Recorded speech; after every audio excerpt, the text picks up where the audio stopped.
So it's a bright, sunny, snowy day, and today I'm heading out with Kava, and we're going to go see if we can find some animal tracks. This is why I love the winter time, is the snow is out, and when the snow is out, it will record all the prints and scrapes and all the signs of the various wildlife that's passed by in the last day since our last kind of big snowfall. So hopefully we can go find some interesting stuff. So I'm not sure how well they show up on camera, but it's deer season, which means that these particular tracks that Kava is sniffing and stepping in belong to a deer. And Kava has made it a pastime to try to find and chase deer when she sees them. But we found a deer carcass out by the gate, or at least the gut pile from deer carcass, which tells me at least one hunter got lucky out here, and one deer less so.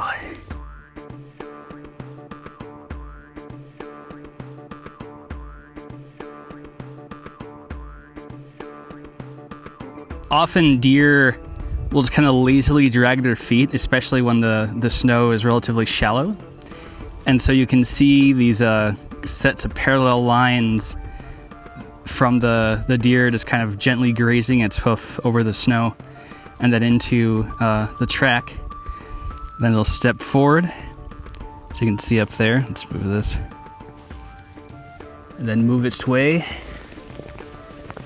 in that direction. In fact, the same general area that Kava's standing, or sitting rather.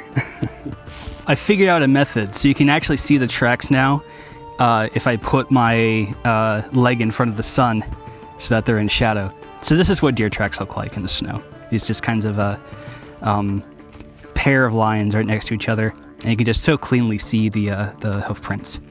So I'm glad I discovered that trick, because this was going to be a kind of weird tracking video if we couldn't actually see any of the tracks. So I'm happy.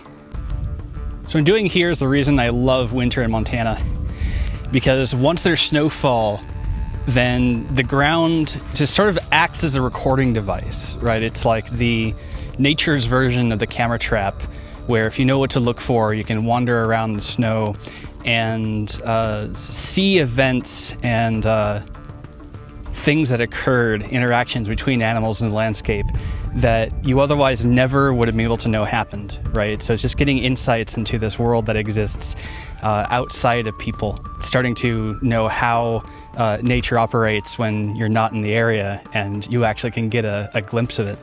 Apparently in parts of Eastern Russia, they refer to reading the White Book, and that's exactly how it feels, where you're just getting these amazing insights into creatures and the way they operate out in the wild.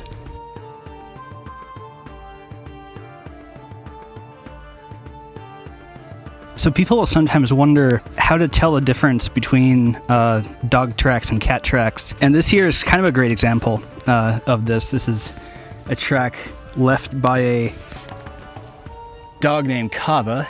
You can tell by the shape.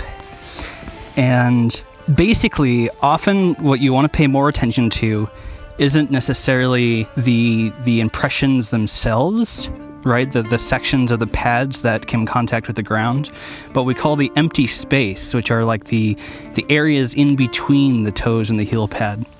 So with dogs, you can see stretching up in this direction, over here and over here, this almost X shape in the track.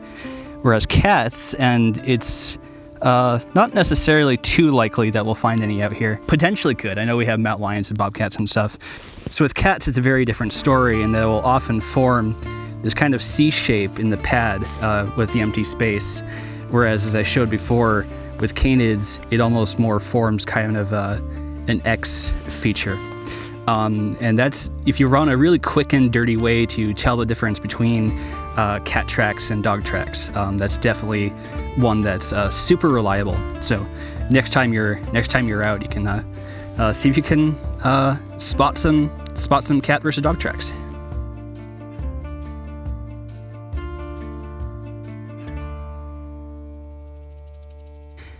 So they got a little bit messed up by a certain curious doggy, but you can see these kinds of pairs of prints.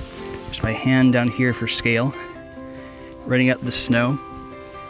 And I don't know exactly what kind of rodent this is, but you'll see these like really small paired sets of feet, and then like a tail drag mark as they're moving through the snow. They'll leave their tail behind like that. And so this particular rodent kind of moved in that direction, circled around, and it's a little less apparent now, but there's like a loop in the snow here where it kind of went uphill, then started to go down, looped around, and went back out that way through the trees.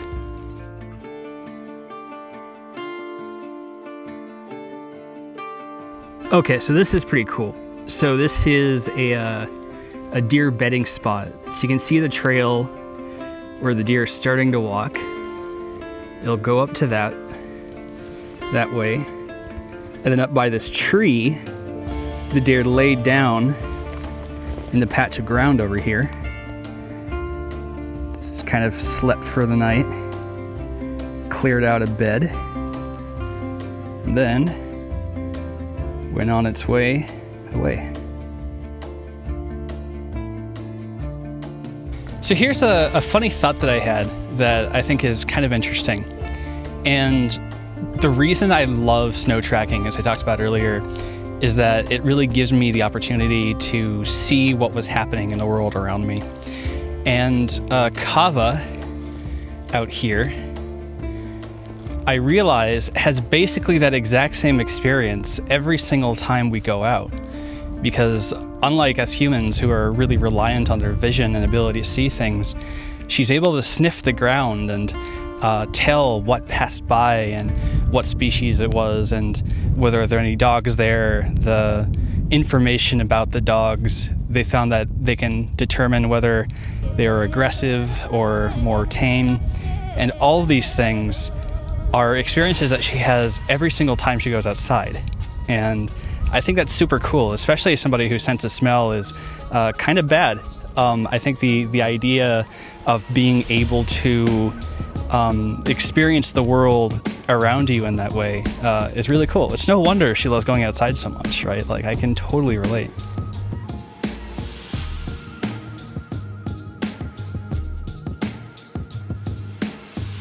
Eastern Montana scenery. Just check this out. These open plains get to the sandstone rock, and on the sandstone rock are hanging these beautiful icicles.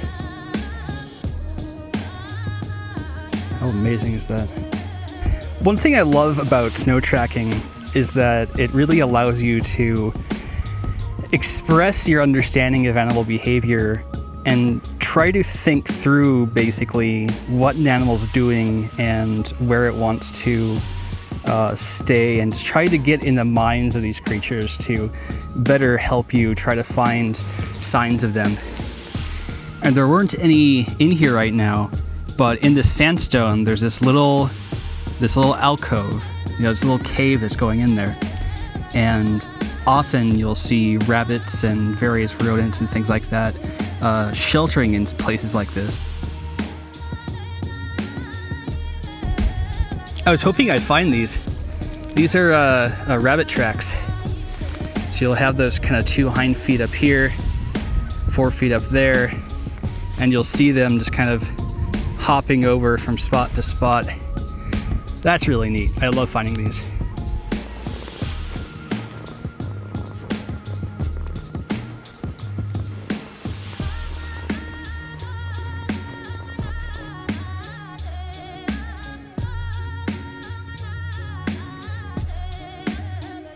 So before Kava accidentally jumps in it, this is a track from a baby, or at least young mule deer. In fact, this whole spot is a bedding area where it laid down for a bit, got back up, continued out that way. Kava jumped over a log here. You can just see where her body and feet graze the snow off.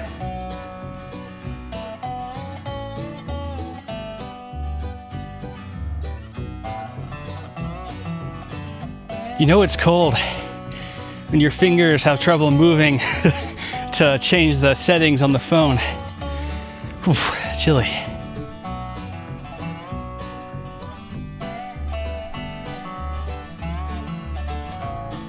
Well, that's it for today. Had a good time. Found some rabbit tracks and mice and deer, and got to just kind of explore and see what things I can see out in this beautiful, crisp, quite cold weather. So that'll be it for today. I'm hard at work on the last bison episode. I've got a interview with a person tomorrow, and then another one later in the week. And so hopefully, for those of you who are waiting for the final bison video, that will come out in, I would guess, probably about a week and a half. And other than that, if you haven't and enjoyed the content so far, go ahead and subscribe in the button down below. And catch you guys next time out in the wild. And until then, wonder and wonder. Always a pleasure.